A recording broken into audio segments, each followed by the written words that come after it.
नमस्कार मित्रों, आज हम एपीएस साइंस क्लास से वासनी सब्जेक्ट हमारा मैथ है।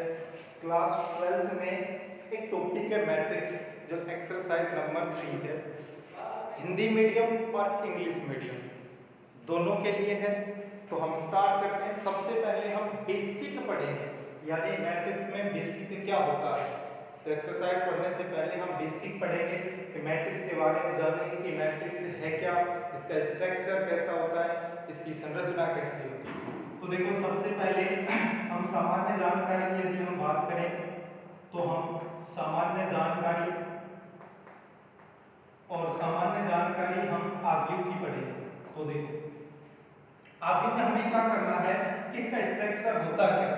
तो सबसे पहले इसकी संरचना, और संरचना को आपको पता है कि इंग्लिश के अंदर स्ट्रक्चर बोला जाता है, ढांचा जिसको बोला जाता है।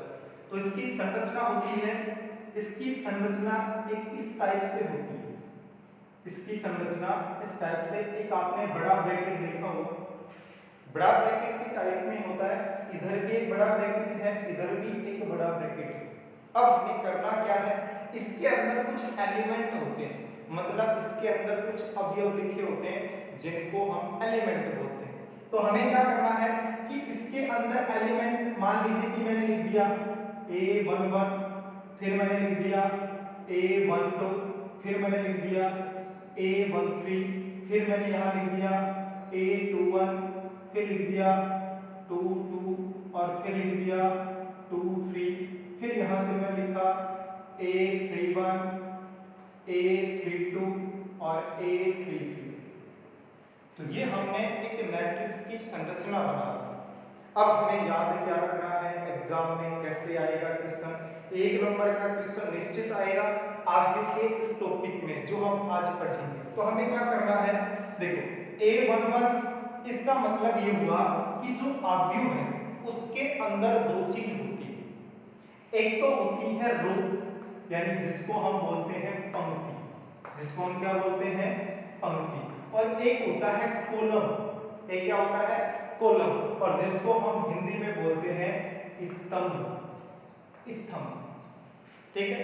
अब हमें ये पता होना चाहिए कि रो कौन सी होती है, कॉलम कौन सा होता है, क्या इसका स्ट्रक्चर है। तो यदि हम बात करें तो हमने सामान्य में हमने देखा होगा कि लाइन लगा, हम बच्चों को बोलते हैं, प्रार्थना में बोलते हैं लाइन लगा। लाइन का मतलब क्या होता है, लाइन का मतलब है कि एक रेखा में खड़े हो जाओ। तो लाइन यानी इस तरीके से, जो हम ये लाइन की बात करें, ये जो लाइन है, ये जो मैं लाइन, ये लाइन है, इस लाइन को हम पंक्ति बोलते हैं। क्या बोलते हैं, पंक्ति बोलते हैं। ये पहली लाइन, कौन सी लाइन है, ये पहली लाइन। तो इसको हम R1 से लिखेंगे, किससे लिखेंगे, R1 से।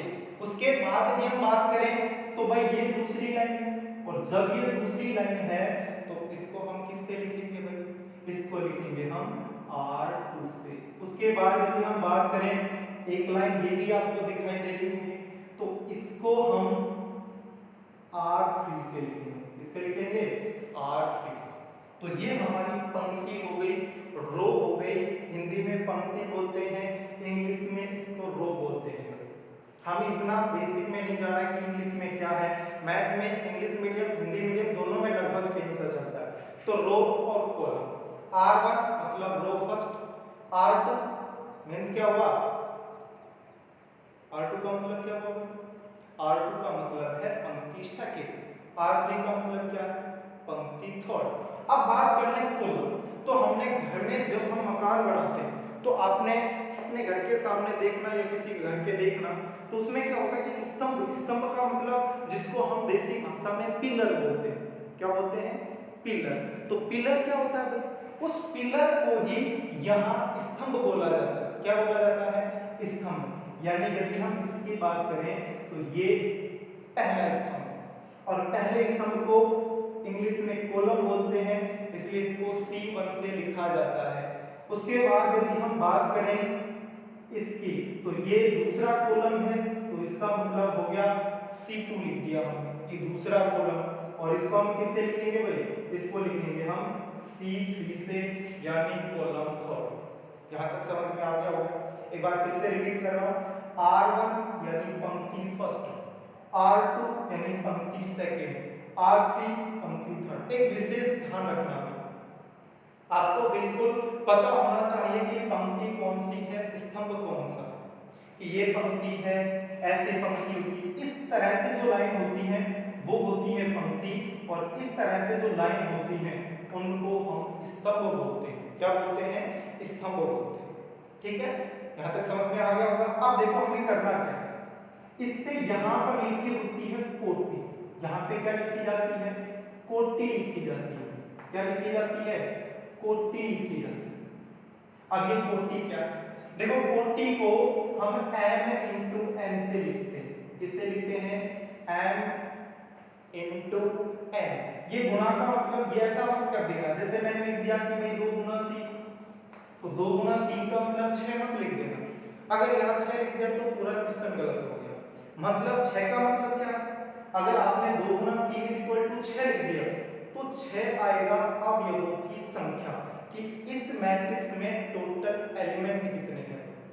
ठीक है, तो 2 इंटू 3 मतलब 2 इंटू 3, और इसका मल्टीप्लाई किया तो मल्टीप्लाई करोगे तो 6 आएगा। इसकी यदि हम बात करें तो इसको हम रो बोलते हैं भाई, आर।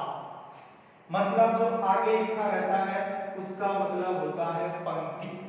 क्या मतलब होता है? पंक्ति। और जो पीछे लिखा रहता है उसका मतलब होता है कॉलम। उसका मतलब क्या होता है? कॉलम, जिसको हम स्तंभ बोलते हैं। और जब इन दोनों का मल्टीप्लाई करते हैं तो यहाँ पे जो आता है मल्टीप्लाई करने पर उसको हम बोलते हैं टोटल एलिमेंट, यानी कुल अवयव। इसको हम क्या बोलेंगे? कुल अवयव। ठीक है, तो ये हमारा एक बेसिक स्ट्रक्चर था किसका? मैट्रिक्स का। अब यहाँ पे क्या लिखूं? अगर मैं आपसे पूछूं कि ये मैंने एक मैट्रिक्स दिया है, अगर आपसे ये पूछा जाए कि भाई इसकी कोटि क्या है, तो यदि इसकी कोटि की बात करें तो हमें देखना पड़ेगा, याद रखना हमेशा कि आरसी आपने पता भी होगा कि बाइक में जब पूछते हैं तो भाई आरसी कहाँ है, तो आरसी मतलब आर का मतलब रो और सी का मतलब कॉलम। याद रखना पहले आर आता है उसके बाद सी आता है। यदि आपने 3 को आगे लिख दिया 2 को पीछे लिख दिया तो क्वेश्चन गलत हो गया, आपका नया मैट्रिक्स आ जाएगा। तो इस बात का विशेष ध्यान रखना कि यहाँ हमेशा आर सी आता है, आर क्रॉस सी, आर पहले आएगा पीछे है वो सी आएगा। अब आर का मतलब देखो, R1 R2 R3 कितने पंक्ति हैं? यहाँ 3 पंक्ति है तो यहाँ हम लिखेंगे 3 का मतलब है पंक्तियों की संख्या, इनटू रोज लगाओगे। उसके बाद यदि हम बात करें कि भाई इसमें कॉलम कितने हैं, तो कॉलम भी कितने हैं?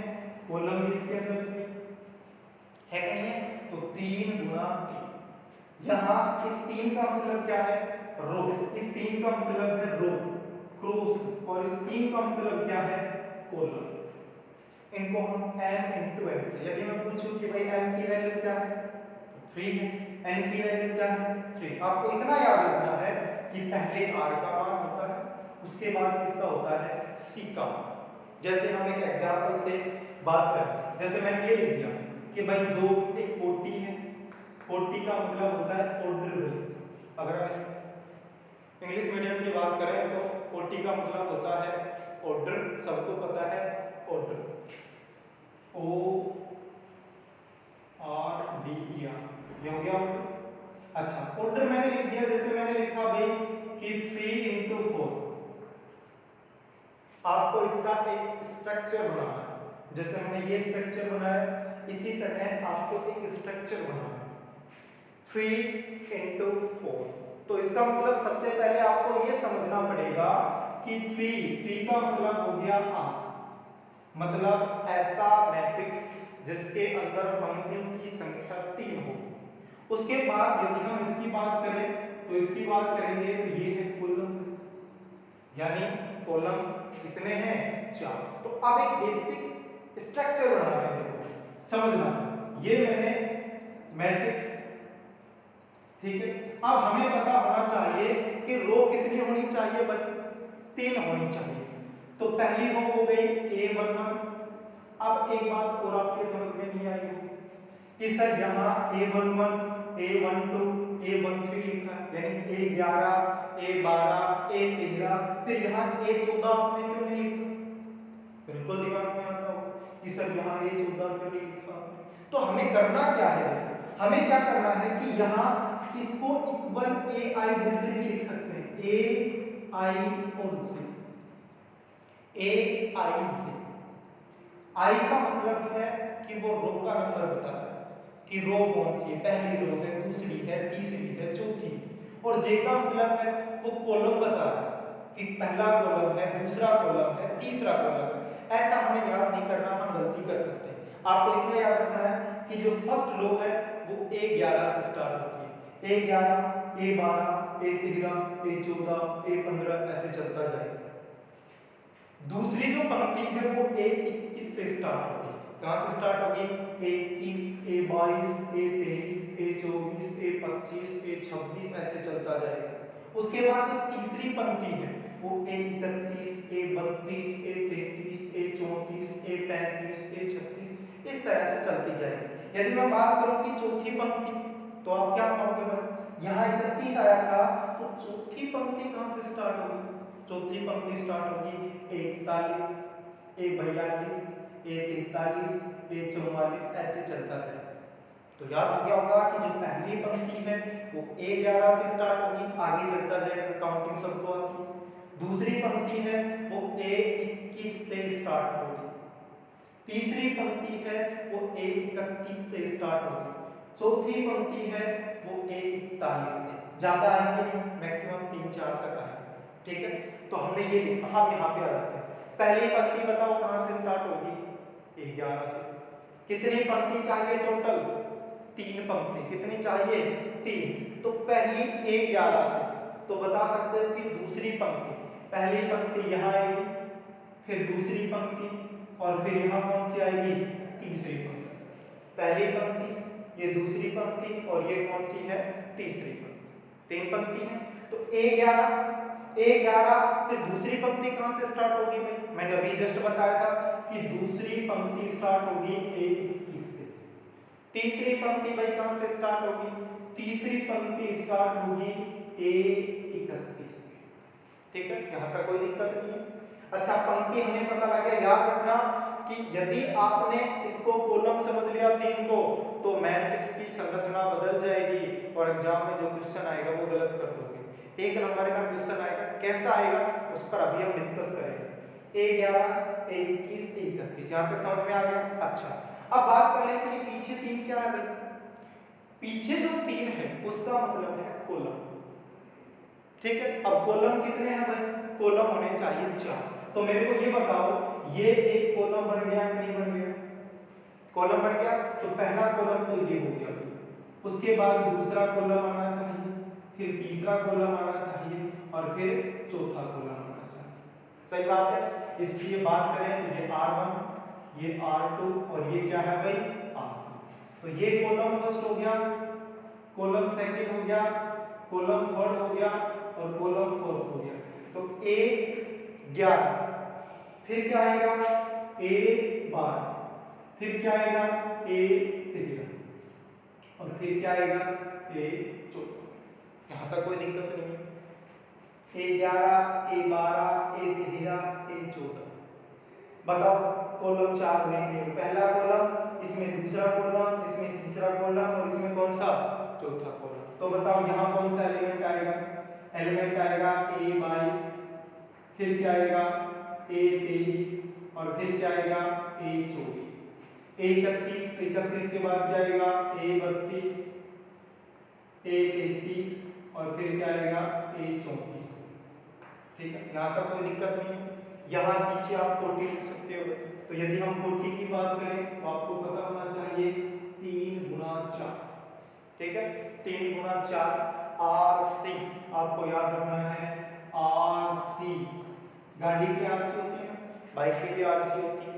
तो RC वहां से याद रखना कि पहले R आएगा, उसके बाद क्या आएगा? C। RC। यहाँ जो 3 है वो R यानी रो, 4 है वो कॉलम। अगर आपने इनको उल्टा कर दिया, मैं फिर बता रहा हूँ क्वेश्चन गलत हो जाएगा, ठीक है भाई। तो ये इसका बेसिक स्ट्रक्चर संरचना थी, और इसको आप लिखना चाहो तो AIJ लिख सकते हो। तो यहाँ तक यदि किसी को कोई दिक्कत है तो बता सकते हो भाई, कमेंट में लिख के बता देना कि भाई कहाँ ये प्रॉब्लम आई है, ये हमारे समझ में नहीं है। जो भी समस्या है आप लिख देना कमेंट बॉक्स में, हम उसका आंसर देंगे, ठीक है। अच्छा, उसके बाद अब क्वेश्चन कैसे आते हैं, और आपकी जो एक्सरसाइज है 3.1 उसके अंदर कैसे क्वेश्चन है, याद रखना A11 पहला अवयव, A12 दूसरा अवयव, A13 तीसरा अवयव। अगर मैं आपसे एक क्वेश्चन पूछ लेता हूँ, यहीं पे क्वेश्चन पूछ लिया मैंने, जैसे आपको एक क्वेश्चन दिया है, जैसे मैंने यहाँ लिख दिया कि 1 2 3 4 5 6 7 8 फिर 9, और उसके बाद 10 11 और 12, मैंने ये लिख दिया। ये हमारा एक मैट्रिक्स है। तो सबसे पहले आप ये बताओ कि भाई इसकी कोटि क्या होगी। तो कोटि की बात करें तो कोटि का मतलब है R cross C। R cross C मतलब पंक्ति, फिर क्रॉस का निशान और फिर C यानी कॉलम। तो पंक्ति की बात करें, पहली पंक्ति, दूसरी पंक्ति, तीसरी पंक्ति, चौथी पंक्ति, सही बात है। R1 R2 R3 R4। तो बताओ पंक्ति कितनी हो गई भाई, पंक्ति हो गई 4, इसका मतलब R का मान आ गया 4। C का मतलब है कॉलम, पहला कॉलम, फिर दूसरा कॉलम और फिर तीसरा कॉलम। आप यहां से देखना चाहो यहां से भी देख सकते हो, पहला कॉलम, दूसरा कॉलम, तीसरा कॉलम, 3 कॉलम हो गए। इसका मतलब C का मान कितना आ गया, 3 आ गया। तो बताओ पहला आंसर तो यहाँ पे लिखेंगे हम कोटि। तो बताओ इसकी कोटि क्या है, इसकी कोटि आ गई R क्रॉस C, मतलब पहले R लिखना है, फिर क्रॉस लगा के फिर क्या लिखना है C। तो R का मान कितना है 4, C का मान कितना है 3, तो यहाँ पे क्या लिखोगे 4 गुणा 3। पहला क्वेश्चन यहाँ पे कंप्लीट हो गया। अगर मैंने दूसरा क्वेश्चन पूछ लिया कि इसमें अवयवों की संख्या, नंबर ऑफ एलिमेंट, मतलब इसमें कितने अवयव हैं, तो ऐसे काउंट कर सकते हैं कि सर 1 2 3 4 5 6 7 8 9 10 11 12, सर 12 है इसके अंदर। लेकिन ऐसा हमें नहीं करना है, इन दोनों का मल्टीप्लाई करने का, इन दोनों का जैसे मल्टीप्लाई करोगे तो 12, ये क्या आता है नंबर ऑफ एलिमेंट, अवयवों की संख्या। बताइए आती है कि नहीं, अवयवों की संख्या, अवयवों की संख्या, ये अवयवों की संख्या बताओ आती है कि नहीं आती। यहां तक आपको कोई दिक्कत नहीं होगी। इसका स्ट्रक्चर है, इसको AI जैसे लिखा जाता है। I जो बताता है वो रो को बताता है, J है वो कॉलम को बताता है, मैं बता चुका हूं। ये हमने एक स्ट्रक्चर, इसका ऑर्डर था 3 into 4, ये हमने बना लिया। ये हमने, अब मैंने क्वेश्चन पूछा फिर से, मैंने आपसे पूछ लिया कि A23 इस एलिमेंट की वैल्यू बताओ, कि A23 है, इस मैट्रिक्स के अंदर इसकी वैल्यू क्या होगी। तो बताओ क्या होगी, देखते हैं।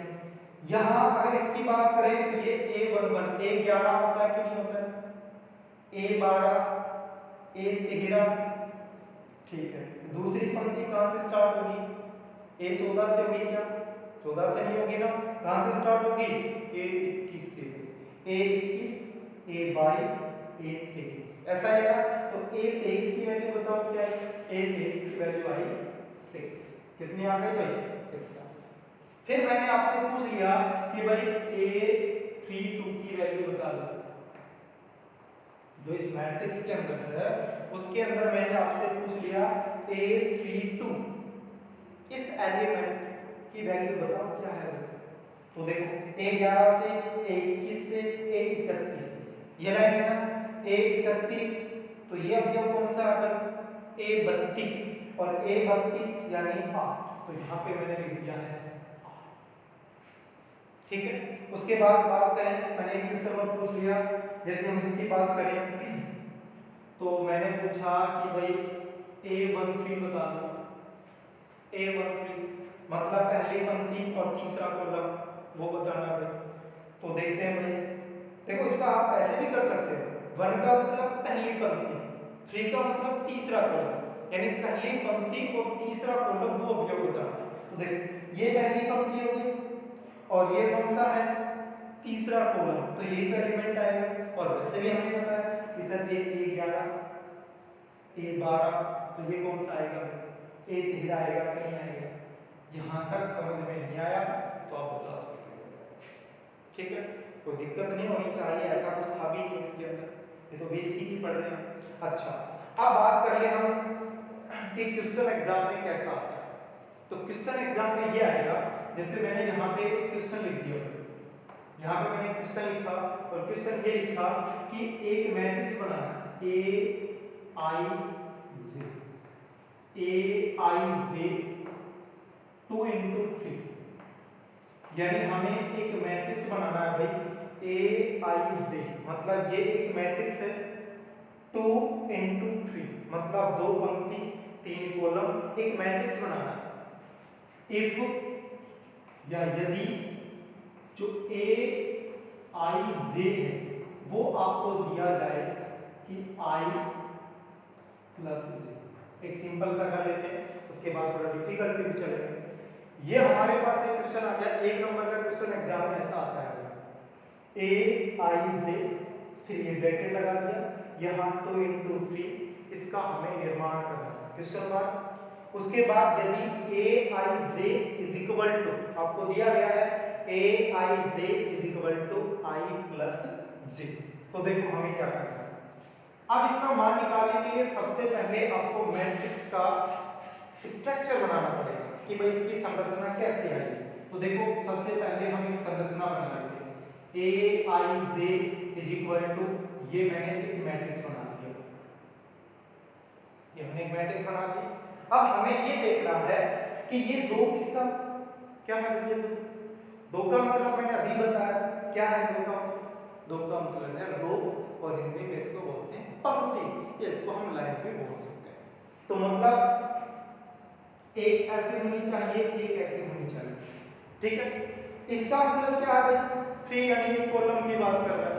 तो यदि हम बात कर लें तो यहाँ पे पहली जो पंक्ति है वो A11 से स्टार्ट होती है, और जो दूसरी पंक्ति है वो A21 से स्टार्ट होती है।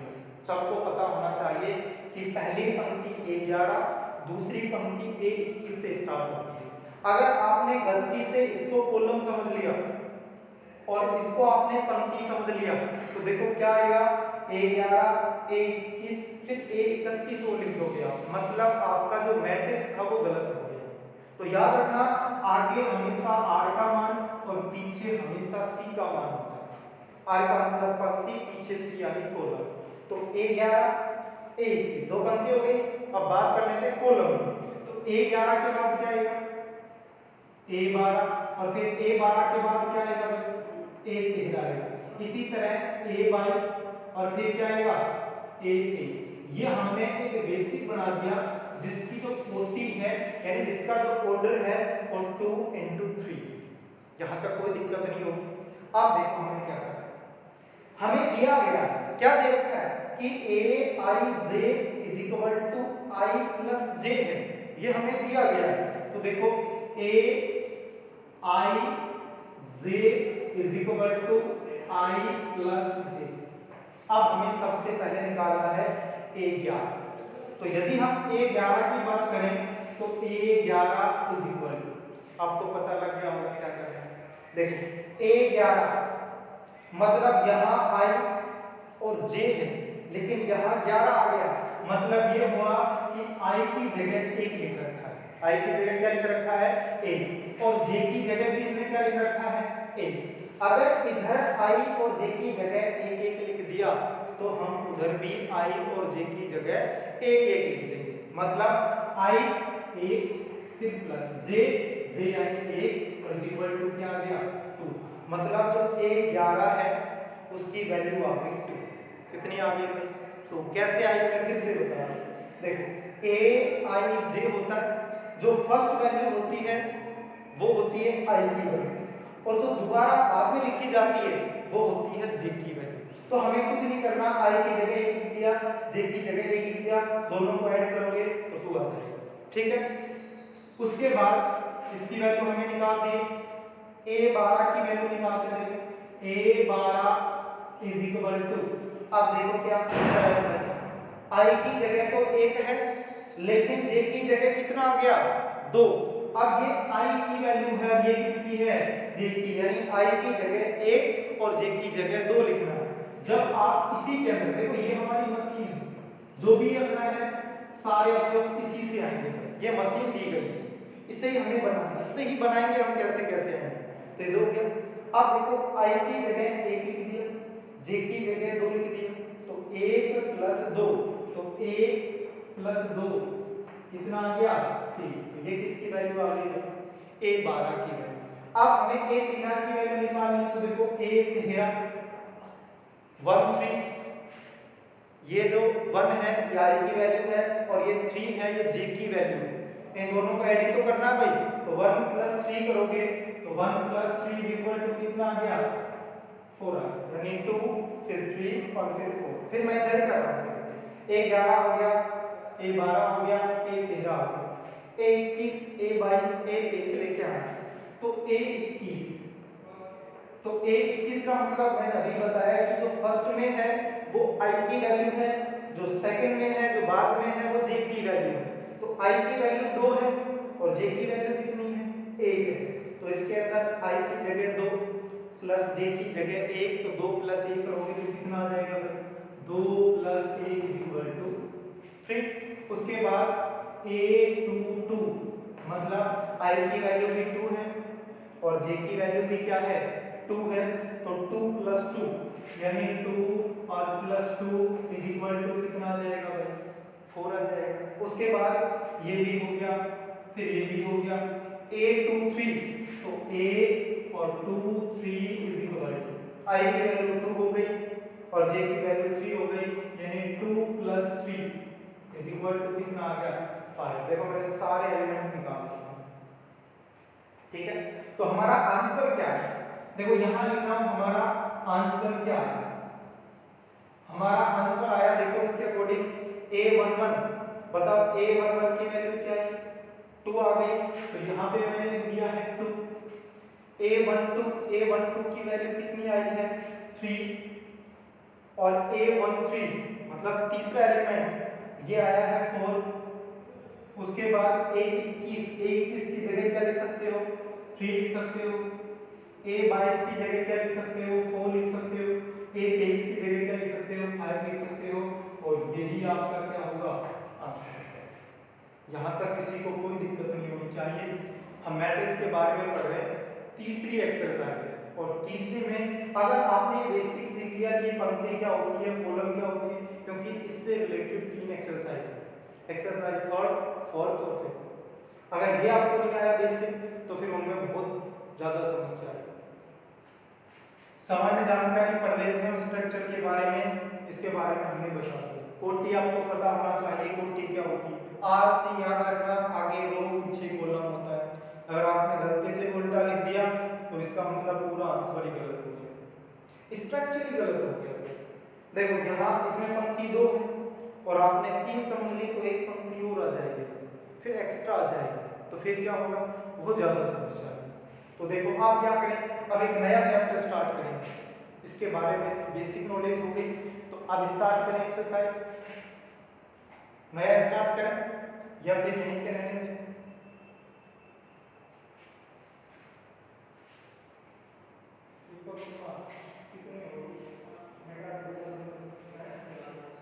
तो कोई दिक्कत नहीं,